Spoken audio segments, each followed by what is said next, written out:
कुछ लोग मन की बात सुनाकर ले गए वोट आपका, और अब जब जनता परेशान और बेहाल है तो मन की बात सुना के बोलते हैं, अरे हम तो फ़कीर आदमी हैं, झोला उठाकर चल पड़ेंगे।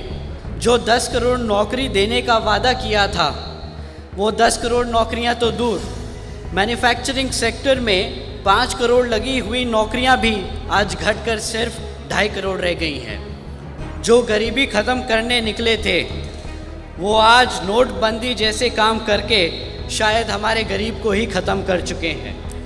तो केंद्र सरकार को बहुजन समाज को मुफ्त में राशन देने जैसी योजनाएं नहीं चलानी चाहिए, बल्कि हमारे समाज को हमारे पैरों पर, अपने पैरों पर खड़े होने के लिए हमारे को सही अवसर देने चाहिए।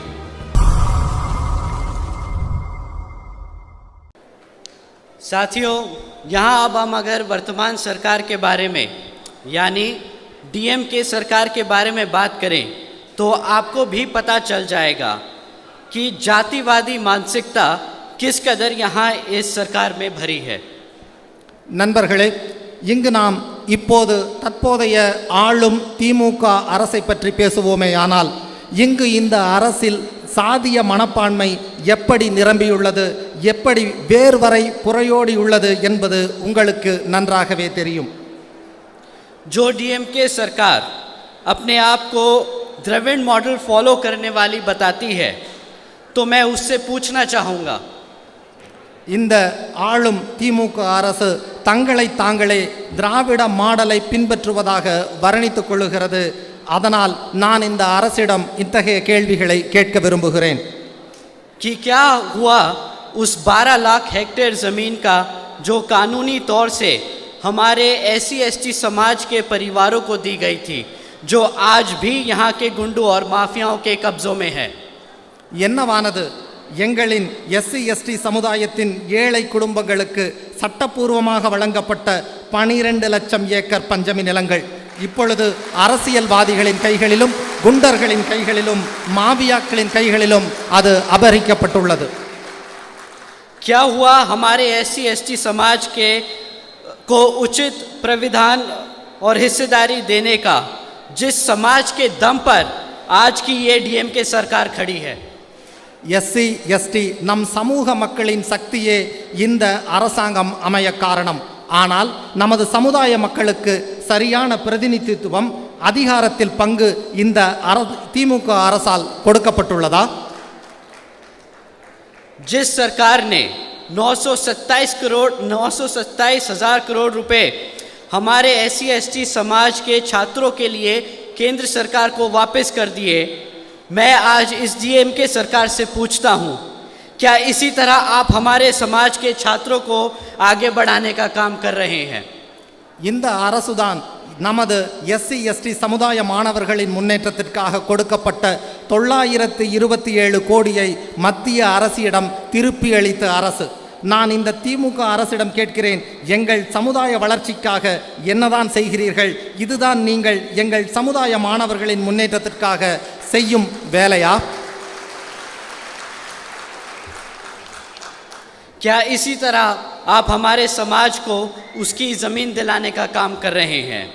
क्या इसी तरह आप हमारे समाज को उसका उचित प्रतिनिधित्व दिलाने का काम कर रहे हैं?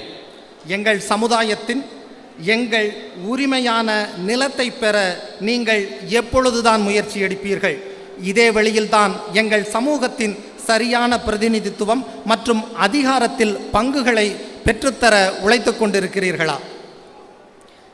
यही है साथियों असलियत, असली चेहरा इस जातिवादी मानसिकता रखने वाली डीएमके सरकार का। சாதிய மனப்பான்மை கொண்ட இந்த திமுக அரசின் உண்மையான முகம் இதுதான் நண்பர்களே, புரிந்து கொள்ளுங்கள்। साथियों, इस ही तरह केंद्र की भाजपा सरकार है। இதற்கு சற்றும் கொஞ்சமும் சளைத்ததல்ல நண்பர்களே, ஒன்றிய பாஜக அரசும் அதனது மனப்பான்மையும் மனோநிலையும் இவ்வாறு தான் உள்ளது। कुछ लोग मन की बात सुनाकर ले गए वोट आपका, और अब जब जनता परेशान और बेहाल है तो मन की बात सुना के बोलते हैं, अरे हम तो फकीर आदमी हैं, झोला उठाकर चल पड़ेंगे। இன்னும் சிலர் மன் கி பாத் மனதின் செய்தி அல்லது மனதின் பேச்சு என சொல்லிக்கொண்டு உங்களின் வாக்குகளை பெற்றுச் சென்றனர். இப்போது மக்கள் கவலை மற்றும் உதவியற்ற நிலையில் இருக்கும்போதும் அவர்கள் தங்கள் மனதின் பேச்சை கேட்டுத்தான் மனசௌச்சியோடு தான் பேசுகிறார்களா? நான் ஒன்றுமில்லாதவன், வெறும் கையை வீசிக்கொண்டு சென்று விடுவேன் என பிரதமர் சொல்லிக் கொண்டிருக்கிறார். केंद्र की सरकार का वादा था 10 करोड़ नौकरी देने का। केंद्र की सरकार का वादा था महंगाई कम करने का। केंद्र की सरकार का वादा था गरीबी खत्म करने का। மத்திய அரசின் வாக்குறுதியாக அளித்தது 10 கோடி மக்களுக்கு வேலை வாய்ப்பளிப்பது. மத்திய அரசின் வாக்குறுதியாய் இருந்தது விலைவாசி உயர்வை குறைப்பது. மத்திய அரசின் வாக்குறுதியாய் இருந்தது வறுமையை ஒழிப்பது. क्या यहाँ बैठे मेरे सभी साथियों की लग गई नौकरियाँ? நான் கேட்கிறேன், இங்கே அமர்ந்திருக்கும் இளைஞர்களே, உங்களை பார்த்துத்தான் நண்பர்களே, உங்கள் அனைவருக்கும் வேலை கிடைத்து விட்டதா? क्या यहाँ आप लोगों की हो गई महंगाई कम? உங்களது தின தேவைகளின் விலைவாசி குறைந்து விட்டதா? नहीं हुई? क्या आप लोगों की बड़ी आमदनी, உங்களுடைய வருமானம் அதிகரித்து விட்டதா? साथियों सच बात तो ये है, जो 10 करोड़ नौकरी देने का वादा किया था वो 10 करोड़ नौकरियां तो दूर, मैन्युफैक्चरिंग सेक्टर में 5 करोड़ लगी हुई नौकरियां भी आज घटकर सिर्फ 2.5 करोड़ रह गई हैं। 10 கோடி மக்களுக்கு வேலை வாய்ப்பு தருவோம் என்று வாக்குறுதி சொன்னவர்களே, 10 கோடியை விட்டு தள்ளுங்கள்.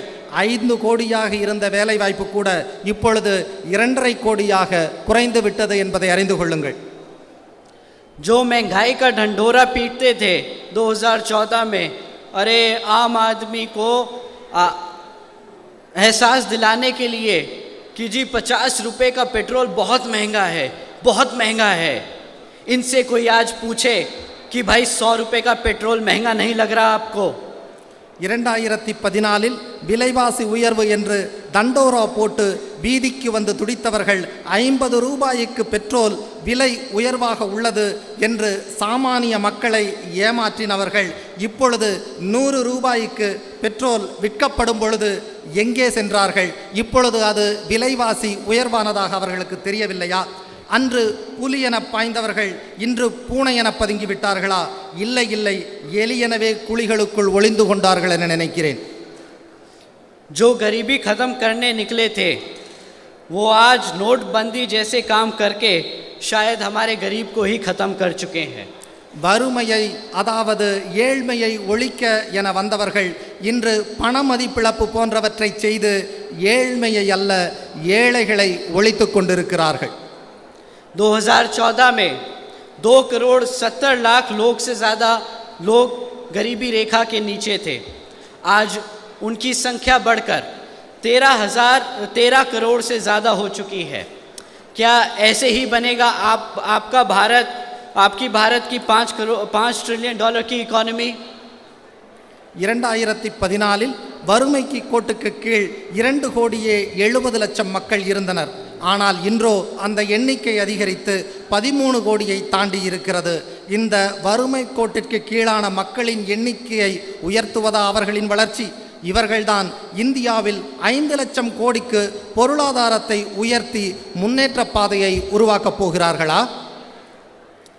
मैं अगर सही समझता हूँ तो केंद्र सरकार को बहुजन समाज को मुफ्त में राशन देने जैसी योजनाएं नहीं चलानी चाहिए, बल्कि हमारे समाज को अपने पैरों पर खड़े होने के लिए हमारे को सही अवसर देने चाहिए.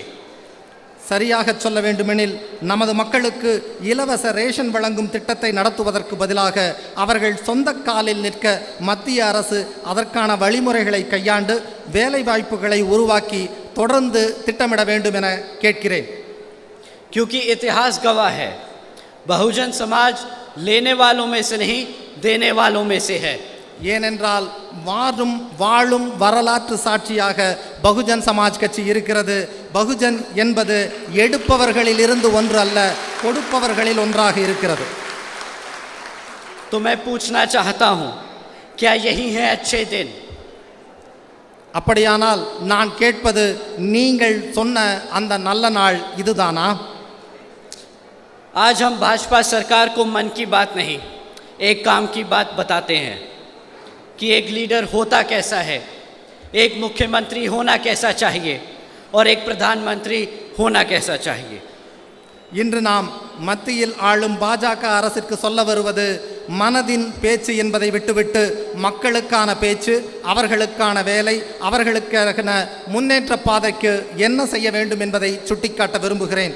ஒரு தலைவராக எப்படி இருக்க வேண்டும், ஒரு முதலமைச்சராக எப்படி இருக்க வேண்டும், மேலும் ஏன் ஒரு பிரதமராக கூட எப்படி இருக்க வேண்டும் என்பதை சொல்லுகிறோம். बहन जी ने कानून व्यवस्था के साथ साथ राज्य की सामाजिक व्यवस्था के लिए अनेकों कार्य किए. பெஹன்ஜி உத்தரப்பிரதேச மாநிலத்தில் சட்ட ஒழுங்குடன் மாநிலத்தின் சமூகம் சார்ந்த பல பிரச்சனைகளுக்காக நல்ல விஷயங்கள் பலவற்றை செய்திருக்கிறார். बहन जी ने देश में पहली बार गवर्नमेंट कॉलेजेस के स्टूडेंट हॉस्टल्स में अन्य पिछड़े वर्गों के छात्रों के लिए 27% आरक्षण की व्यवस्था तय की. பெஹன்ஜி அவர்கள்தான் நாட்டிலேயே முதல் முறையாக அரசின் மாணவர் விடுதிகளில் இதர பிற்படுத்தப்பட்ட வகுப்பை சார்ந்த மாணவர்களுக்கு 27% இடஒதுக்கீடு முறையை அமல்படுத்தினார். बहन जी ने सावित्रीबाई फूले बालिका शिक्षा योजना के तहत 7 लाख से ज़्यादा बच्चियों को 12वीं तक की शिक्षा प्राप्त करने हेतु 600 करोड़ से ज़्यादा की लागत इन बच्चियों को अपने पैरों पर खड़ा कर एक उज्जवल भविष्य देने के लिए खर्ची. பெஹன்ஜியின் அரசாங்கத்தில் தான் சாவித்திரிபாய் பூலே பெண் கல்வி திட்டத்தின் கீழ் 7 லட்சத்திற்கும் மேற்பட்ட குழந்தைகளுக்கு 12ஆம் வகுப்பு வரை கல்வி கற்கவும், அந்த பெண் குழந்தைகள் தங்கள் சொந்த காலில் நிற்பதற்கு ஒளிமயமான எதிர்காலத்தை உருவாக்குவதற்கும் சுமார் 600 கோடிக்கும் அதிகமாக செலவு செய்து அத்திட்டத்தை நிறைவேற்றினார். बहन जी ने महामाया गरीब आशीर्वाद योजना के तहत 3,25,000 बच्चियों को 1 लाख रुपए सीधा उनके खातों में देने का काम किया. आदरणीय बहन जी ने इस योजना के तहत 3,250 करोड़ रुपए सीधा बच्चियों के बैंक खातों में भेजे. நமது தலைவர் பெஹன்ஜி அவர்கள்தான் தனது அரசாங்க காலகட்டத்தில் ஆட்சி காலத்தில் மகாமாயா ஏழை பெண்கள் ஆசீர்வாத திட்டத்தின் கீழ் 3,25,000 பெண்களுக்கு தலா 1 லட்சம் ரூபாய் என்கிற வீதத்தில் அவர்களின் வங்கிக் கணக்கில் நேரடியாக செலுத்தினார். மதிப்பிற்குரிய சகோதரி பெஹன்ஜி மாயாவதி அவர்கள் இந்த திட்டத்தின் கீழ் சுமார் 3,250 கோடியை அந்த பெண் குழந்தைகளின் வங்கிக் கணக்கிற்கு நேரடியாக செலுத்தியிருக்கிறார். भारतीय जनता पार्टी की तरह हम 20 लाख रुपए देने का ढिंडोरा नहीं पीटते और ना ही हम ऐसी खोखली योजनाएं चलाते हैं बेटी बचाओ बेटी बढ़ाओ जैसी. பாரதிய ஜனதாவைப் போல நாங்கள் 20 லட்சம் தருவதாக தண்டோரா போட்டுக்கொண்டு வாய்ச்சவடால் பேசவில்லை. அது மட்டுமன்றி மகள்களை காப்பாற்றுங்கள், மகள்களுக்கு கற்றுக் கொடுங்கள் என்ற வெற்று திட்டத்தை போட்டு நாங்கள் அலைந்து திரியவில்லை. हमारी आदरणीय बहन जी करके दिखाती हैं. आदरणीय बहन जी ने अपने शासनकाल में 12,500 करोड़ की लागत से हमारे SC ST व OBC व आदिवासी समाज के 3,50,000 से ज़्यादा परिवारों को महामाया आवास योजना के तहत अपना खुद का घर दिया. நமது மரியாதைக்குரிய பெஹன்ஜி அவர்கள் திட்டங்களை தீட்டுபவர் மட்டுமல்ல, செய்து காட்டுபவர். நமது பெருமதிப்பிற்குரிய சகோதரி பெஹன்ஜி அவர்கள் தனது ஆட்சியின் போது 12,500 கோடி செலவில் 3,50,000க்கும் மேற்பட்ட பட்டியலின பழங்குடி பிற்படுத்தப்பட்ட சமுதாய ஆதிவாசி குடும்பங்களுக்கு மகாமாயா வீட்டு வசதி திட்டத்தின் கீழ் சொந்த வீடுகளை கட்டி கொடுத்து அத்திட்டத்தினை முழுமையாக நிறைவேற்றினார். आदरणीय बहन जी ने अपने शासनकाल में 2,60,000 भूमिहीन परिवारों को 1,45,000 से ज़्यादा 1,45,000 से ज़्यादा ज़मीन का मालिकाना हक दिलाया। பெஹன்ஜி அவர்கள் மட்டுமே தனது ஆட்சி காலத்தின் போது 2,60,60,000 நிலமற்ற ஏழை குடும்பங்களுக்கு 1,45,000 ஏக்கர் நிலங்களை கொடுத்து அவர்களுக்கு அதற்கான நில உரிமையும் கொடுத்தவர் நமது பெஹன்ஜி மட்டுமே. साथ ही साथ आदरणीय बहन कुमारी मायावती जी ने अपने शासनकाल में 1 लाख से अधिक सफाई कर्मचारियों की भर्ती की, 2 लाख से अधिक जवानों को पुलिस फोर्स में भर्ती किया और 90,000 से ज़्यादा शिक्षकों को सरकारी नौकरी दी। அது மட்டுமன்றமல்ல சகோதரர்களே, நண்பர்களே, பெருமதிப்பிற்குரிய சகோதரி அவர்களது ஆட்சி காலத்தில் தான் 1,00,000க்கும் அதிகமான துப்புரவு பணியாளர்களை நியமனம் செய்தார். 2,00,000க்கும் அதிகமான இளைஞர்கள் காவல்துறையில் பணியமர்த்தப்பட்டனர். 90,000க்கும் மேற்பட்ட ஆசிரியர்களுக்கு அரசு வேலை கொடுக்கப்பட்டது. और साथियों, आपको जानकर हैरानी होगी कि ये मौके तब दिए जा रहे थे जब पूरी दुनिया मंदी के दौर से गुजर रही थी। एक तरफ लोगों को नौकरियों से निकाला जा रहा था और दूसरी तरफ आदरणीय बहन कुमारी मायावती जी उत्तर प्रदेश में लोगों को लाइन से लगाकर नौकरियां दे रही थी। மேலும் நண்பர்களே, இதில் ஆச்சரியப்பட வேண்டிய செய்தி என்னவென்றால், இந்த வேலைவாய்ப்புகள் அனைத்தும் உலகம் முழுவதும் பொருளாதார மந்த நிலையில் இருந்த பொழுதே கொடுக்கப்பட்டன என்பதை இங்கே நான் குறிப்பிட கடமைப்பட்டிருக்கிறேன். ஒரு பக்கம் மக்கள் வேலையிலிருந்து நீக்கப்பட்டு கொண்டிருந்த பொழுது, மறுபுறம் மரியாதைக்குரிய சகோதரி குமாரி பெஹன்ஜி மாயாவதி அவர்கள் உத்தரப்பிரதேசத்தில் உள்ள மக்களுக்கு வரிசையில் நிற்க வைத்து வேலைகள் கொடுத்து கொண்டிருந்தார். यही है असल मायने में सर्जन हिताय व सर्जन सुखाय की नीति। இதுதான் உண்மையான பொதுநலன் மற்றும் உலகளாவிய மகிழ்ச்சியின் கொள்கை. அனைவருக்கும் மகிழ்வான வாழ்வு, அனைவருக்கும் சுகமான வாழ்வு. आज मैं और मेरे जैसे लाखों करोड़ों बहुजन समाज के नौजवान अपना सर उठाकर एक इज्जतदार जिंदगी जी सकते हैं तो वो கோடிக்கணக்கு வாழ முடிகிறது என்றால் அதற்கு ஒரே காரணம், ஒற்றை காரணம் நமது சகோதரி குமாரி பெஹன்ஜி மாயாவதி மட்டுமே. मैं आज यहाँ अपना सर झुकाकर अपने दिल पर हाथ रखकर बहन जी का शुक्रिया अदा करता हूँ। आप हैं तो हम हैं। நான் இன்று இங்கு உங்கள் முன்பு தலை வணங்கி என்னுடைய இதய கமலங்களில் கை வைத்து நமது தலைவர் பெஹன்ஜி மாயாவதி அவர்களுக்கு எனது நன்றியை தெரிவித்துக் கொள்ளுகிறேன். உங்களால் தான் நாங்கள் இருக்கிறோம் என்பதை உறுதியோடு நெஞ்சுயர்த்தி சொல்லிக்கொள்ள விரும்புகிறேன்.